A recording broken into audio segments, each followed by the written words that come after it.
نحمده ونصلي على رسوله الكريم أما بعد فأعوذ بالله من الشيطان الرجيم بسم الله الرحمن الرحيم رب اشرح لي صدري ويسر لي أمري واحلل عقدة من لساني يفقهوا قولي أعوذ بالله من الشيطان الرجيم بسم الله الرحمن الرحيم تلك الرسل فضلنا بعضهم على بعض منهم من كلم الله ورفع بعضهم درجات وآتينا عيسى ابن مريم البينات وأيدناه بروح القدس ولو شاء الله ما اقتتل الذين من بعد ما جاءتهم البينات ولكن اختلفوا فمنهم من آمن ومنهم من كفر ولو شاء الله ما اقتتلوا ولكن الله يفعل ما يريد۔ یہ رسول جو ہماری طرف سے انسانوں کی ہدایت پر مامور ہوئے، ہم نے ان کو ایک دوسرے سے بڑھ چڑھ کر مرتبے عطا کیے۔ ان میں کوئی ایسا تھا جس سے خدا خود ہم کلام ہوا، کسی کو اس نے دوسری حیثیتوں سے بلند درجے دیے، اور آخر میں عیسیٰ ابن مریم علیہ السلام کو روشن نشانیاں عطا کیں اور روح پاک سے اس کی مدد کی۔ اگر اللہ چاہتا تو ممکن نہ تھا کہ ان رسولوں کے بعد جو لوگ روشن نشانیاں دیکھ چکے تھے وہ آپس میں لڑتے، مگر اللہ کی مشیت یہ نہ تھی کہ وہ لوگوں کو جبراً اختلاف سے روکے۔ اس وجہ سے انہوں نے باہم اختلاف کیا، پھر کوئی ایمان لایا اور کسی نے کفر کی راہ اختیار کی۔ ہاں، اللہ چاہتا تو وہ ہرگز نہ لڑتے، مگر اللہ جو چاہتا ہے کرتا ہے۔ اللہ سبحانہ و تعالیٰ نے انسانوں کی ہدایت کے لیے ہر دور میں رسول بھیجے۔ جیسا کہ ہم جانتے ہیں کہ ہر دور کی ضروریات مختلف ہوتی ہیں، اسی لیے اللہ تعالیٰ نے ہر رسول کو اپنے اپنے دور کے مطابق اپنے مشن کی تکمیل کے لیے مختلف قسم کی خصوصیات سے نوازا۔ یہ اس لیے نہیں تھا کہ بعض پیغمبروں کو دوسروں سے بڑھ کر فضیلت دی جائے اور اس طرح دی جائے کہ ان کے ماننے والے صرف اسی فضیلت کے گرویدہ ہو کر رہ جائیں اور باقی پیغمبروں کا انکار کر دیں۔ یہ اپنے اپنے وقت کی ایک ضرورت تھی، لیکن ہوا یہ کہ ایک رسول کو ماننے والے بس اپنے ہی پیغمبر کو مانتے چلے گئے اور انہوں نے دوسروں کا انکار کر دیا۔ مثلاً موسیٰ علیہ السلام کے ماننے والے حضرت عیسیٰ علیہ السلام کا انکار کر بیٹھے، اور عیسیٰ علیہ السلام کے ماننے والے محمد رسول اللہ صلی اللہ علیہ وسلم کا انکار کر بیٹھے۔ اور اس کی بنیادی وجہ یہ تھی کہ ان کے خیال میں ان کا پیغمبر اتنا افضل تھا کہ اس کے بعد انہیں کسی دوسرے پیغمبر کو ماننے کی ضرورت ہی نہیں۔ اسی لیے اللہ سبحانہ و تعالیٰ نے کیا فرمایا کہ یہ رسول انہیں ہم نے بعض کو بعض پر فضیلت عطا کی اور ہر ایک کو مختلف خصوصیات عطا کی، لیکن بعد کے آنے والوں کے لیے کیا لازم ہے کہ وہ تمام رسولوں کو مانیں اور اپنی نجات صرف اس بات کو نہ سمجھیں کہ ان کے لیے بس یہی کافی ہے کہ وہ اپنے ہی رسول کو مان جائیں۔ اسی طرح امت محمد صلی اللہ علیہ وسلم میں بھی ہر دور کے اندر لوگوں کی اصلاح اور لوگوں کے فائدے کے لیے مختلف مصلحین اور مجددین پیدا ہوئے۔ ان کے ماننے والوں میں بھی باہم اختلاف اسی وجہ سے پیدا ہوا کہ انہوں نے صرف اپنے بڑے یا اپنے بزرگ کو مانا اور اپنے گروہ کے باہر کسی دوسرے بزرگ کو ماننا نہ چاہا، اور اسی وجہ سے باہم اختلافات بڑھتے چلے گئے۔ اگر انسان واقعی ایمان رکھتا ہے تو اس کے لیے لازم ہے کہ وہ اپنے اندر وسعت پیدا کرے، اور اللہ تعالیٰ نے مختلف لوگوں کو جو نعمتیں اور صلاحیتیں عطا کی ہیں، جو خصوصیات عطا کی ہیں، ان کا اعتراف کرے۔ دین کا فائدہ بھی اسی میں ہے۔ کوئی بھی انسان ہر لحاظ سے مکمل نہیں ہو سکتا، کسی کے پاس ایک چیز ہو سکتی ہے اور کسی کے پاس دوسری چیز، لہذا حکمت مومن کی متاع گم گشتہ ہے، جہاں پائے اسے لے لے، اسی میں اس کی بھلائی ہے۔ یا ایھا الذین آمنوا انفقوا مما رزقناکم من قبل ان یأتی یوم لا بیع فیہ ولا خلۃ ولا شفاعۃ والکافرون هم الظالمون۔ اے لوگو جو ایمان لائے ہو، جو کچھ مال متاع ہم نے تم کو بخشا ہے اس میں سے خرچ کرو، اس سے پہلے کہ وہ دن آ جائے جس میں نہ خرید و فروخت ہوگی، نہ دوستی کام آئے گی اور نہ سفارش چلے گی، اور ظالم اصل میں وہی ہیں جو کفر کی روش اختیار کرتے ہیں۔ تو گویا انسان کی نجات کا ذریعہ صرف کسی پیغمبر کی بڑائی کو مان لینا یا کسی بڑے بزرگ کی بزرگی کا اعتراف کر لینا نہیں ہے۔ انسان کی نجات کے لیے ضروری ہے کہ وہ اپنے لیے کچھ عمل لے کر آئے، اور ان اعمال میں مال کا خرچ کرنا جس کی یہاں تاکید کی گئی، کیونکہ اللہ کی راہ میں مال وہی خرچ کرتا ہے جو سنجیدگی کی سطح پر دین کو لیتا ہے، اور جب دین کسی انسان کا کنسرن ہو جاتا ہے تو اس راہ میں ہر چیز قربان کرنا پھر اس کے لیے آسان ہو جاتا ہے۔ مال کی محبت انسان کے دل میں پیوستہ کر دی گئی ہے، اسی لیے جو شخص اپنا مال اللہ کی راہ میں دے دے وہی اس قابل ہے کہ اس پر ہدایت کے راستے کھل جائیں اور وہ اللہ کی رضا کو پالے۔ پھر آیت الکرسی ہے۔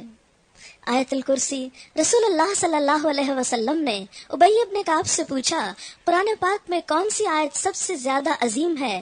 ابی نے عرض کیا، آیت الکرسی۔ فرمایا، ابو المنذر، تمہیں تمہارا علم مبارک ہو، یعنی واقعی آیت الکرسی قرآن پاک کی عظیم ترین آیت ہے، اس کو پڑھنے والے کے لیے بہت بشارتیں ہیں۔ حضرت ابو امامہ سے روایت ہے، آپ صلی اللہ علیہ وسلم نے فرمایا، جس نے ہر فرض نماز کے بعد آیت الکرسی پڑھی، اللہ تعالیٰ اسے شاکر دل، ذاکر زبان، نبیوں کا ثواب، صدیقوں کا عمل دے گا۔ اس پر ہمیشگی صرف نبیوں یا صدیقوں سے ہوتی ہے یا اس بندے سے جس کا دل اللہ نے ایمان کے لیے آزما لیا ہو یا اسے اپنی راہ میں شہید کرنا چاہتا ہو۔ آیت الکرسی دراصل اللہ کا تعارف ہے۔ اللہ کون؟ وہ ذات اللہ لا الہ الا ہو الحی القیوم لا تأخذہ سنۃ ولا نوم لہ ما فی السماوات وما فی الارض من ذا الذی یشفع عنده الا بإذنہ یعلم ما بین ایدیہم وما خلفہم ولا يحيطون بشيء من علمه إلا بما شاء وسع كرسيه السماوات والأرض ولا يؤوده حفظهما وهو العلي العظيم وهو العلي العظيم۔ اللہ وہ زندہ جاوید ہستی جو تمام کائنات کو سنبھالے ہوئے ہے، اس کے سوا کوئی خدا نہیں ہے۔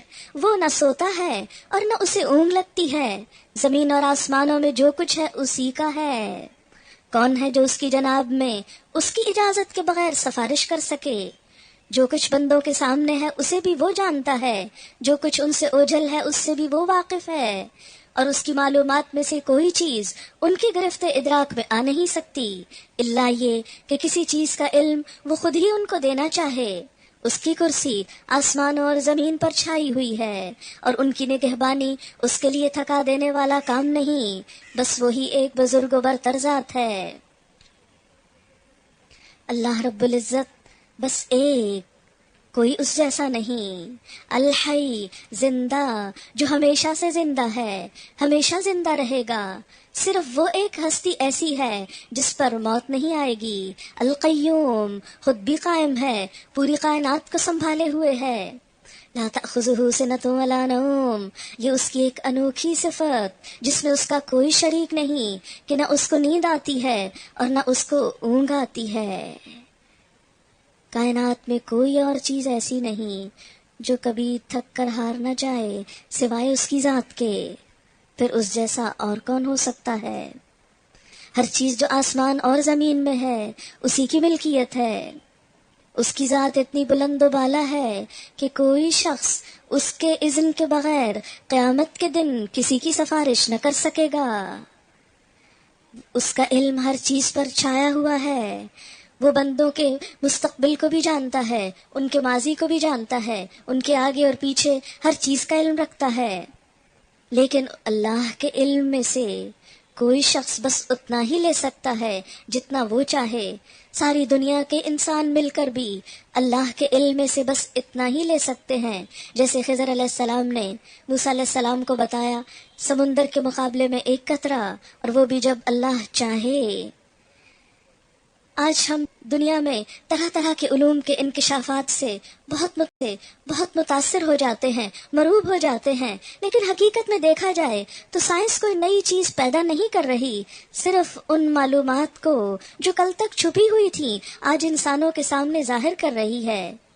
وہ مختلف حقائق سے صرف پردے اٹھا رہی ہے، کوئی بھی نئی چیز بنا نہیں رہی، یا کچھ چیزوں کو جوڑ کر ایک نئی چیز نظر آتی ہے جو ایجاد کہلاتی ہے، حالانکہ حقیقت میں اس کا اصل خالق تو اللہ ہی ہے۔ وسع کرسیہ السماوات والارض، اور اس کی کرسی ہر چیز پر محیط ہے، اور اس پوری کائنات کی نگرانی، اس کی نگہبانی اس کو تھکاتی نہیں۔ وہو العلی العظیم، اور وہ بہت بلند ہے، بہت بڑا ہے، اتنا بڑا کہ اس جیسا بڑا کوئی اور ہے نہیں۔ لا اکراہ فی الدین، دین کے معاملے میں کوئی زور زبردستی نہیں، یعنی کسی کو تلوار کے بل پر کسی کو زبردستی مسلمان نہیں بنایا جائے گا۔ دین تو ایک کھلی حقیقت ہے، غور و فکر کی دعوت دیتا ہے۔ جو شخص اللہ رب العزت کی معرفت حاصل کر لے، پھر اس کے لیے کوئی گنجائش نہیں رہ جاتی کہ وہ اس کے اوپر ایمان نہ لائے۔ ہاں، اگر پھر بھی کوئی ایمان نہ لائے تو اسے زبردستی ایمان پہ مجبور نہ کیا جائے گا، اس کا حساب پھر اللہ کے ذمہ۔ صحیح بات غلط خیالات سے الگ چھانٹ کر رکھ دی گئی ہے۔ اب جو کوئی طاغوت کا انکار کر کے اللہ پر ایمان لے آیا، اس نے ایک ایسا مضبوط سہارا تھام لیا جو کبھی ٹوٹنے والا نہیں، اور اللہ جس کا سہارا اس نے لیا سب کچھ سننے اور جاننے والا ہے۔ جو لوگ ایمان لاتے ہیں ان کا حامی اور مددگار اللہ ہے۔ جب بندہ اللہ کو سہارا بناتا ہے تو اللہ بھی بندے کی مدد کرتا ہے، اور اس کی سب سے بڑی نشانی وہ ان کو تاریکیوں سے روشنی میں نکال لاتا ہے۔ کسی بھی بندے کے ساتھ اللہ رب العزت کی سب سے بڑی خیرخواہی اور بھلائی یہ ہے کہ اس کو دین کی سمجھ دے، گمراہی کے اندھیروں سے نکال کر اسے علم کا نور بخشے۔ اور جو لوگ کفر کی راہ اختیار کرتے ہیں ان کے حامی و مددگار طاغوت ہیں، اور وہ انہیں روشنی سے تاریکیوں کی طرف کھینچ لے جاتے ہیں۔ روشنی کیا ہے؟ اللہ نور السماوات والارض، اللہ کا احساس، اللہ کی پہچان، اللہ کی محبت۔ اور اگر کوئی شخص اللہ کو بھول کر غیر اللہ میں محو ہو جاتا ہے تو یہ دراصل روشنی سے اندھیرے کی طرف لوٹنا ہے۔ ایسے لوگ آگ میں جانے والے ہیں جہاں وہ ہمیشہ رہیں گے۔ اور اس کی مثال کچھ واقعات سے۔ کیا تم نے اس شخص کے حال پر غور نہیں کیا جس نے ابراہیم علیہ السلام سے جھگڑا کیا تھا؟ ابراہیم علیہ السلام کو روشنی نصیب ہوئی تھی، اور ان کا مقابلہ نمرود سے ہوا تھا، جو خود پسندی، بادشاہت کی محبت اور تکبر میں مبتلا ہو کر دراصل اندھیرے میں تھا۔ جھگڑا اس بات پر کہ ابراہیم علیہ السلام کا رب کون ہے، اور اس بنا پر کہ اس شخص کو اللہ نے حکومت دے رکھی تھی۔ جب ابراہیم علیہ السلام نے کہا کہ میرا رب وہ ہے جس کے اختیار میں زندگی اور موت ہے، تو اس نے جواب دیا زندگی اور موت میرے اختیار میں ہے۔ ابراہیم علیہ السلام نے کہا اچھا، اللہ سورج کو مشرق سے نکالتا ہے، تو ذرا اسے مغرب سے نکال لا، اگر تو خدا ہے تو سورج کو مغرب سے لے آ۔ یہ سن کر وہ مبہوت ہو گیا، حیران ہو گیا، مگر اللہ ظالموں کو راہ راست نہیں دکھایا کرتا۔ یا پھر مثال کے طور پر اس شخص کو دیکھو جس کا گزر ایک ایسی بستی پر ہوا جو اپنی چھتوں پر اوندھی گری پڑی تھی۔ اس نے کہا یہ آبادی جو ہلاک ہو چکی ہے اسے اللہ کس طرح دوبارہ زندگی بخشے گا؟ اس پر اللہ نے اس کی روح قبض کر لی اور وہ 100 سال تک مردہ پڑا رہا۔ پھر اللہ نے اسے دوبارہ زندگی بخشی اور اس سے پوچھا بتاؤ کتنی مدت پڑے رہے ہو؟ اس نے کہا 1 دن یا چند گھنٹے رہا ہوگا۔ گویا موت کے بعد انسان وقت کے احساس سے بے نیاز ہو جاتا ہے، بالکل ایسے ہی جیسے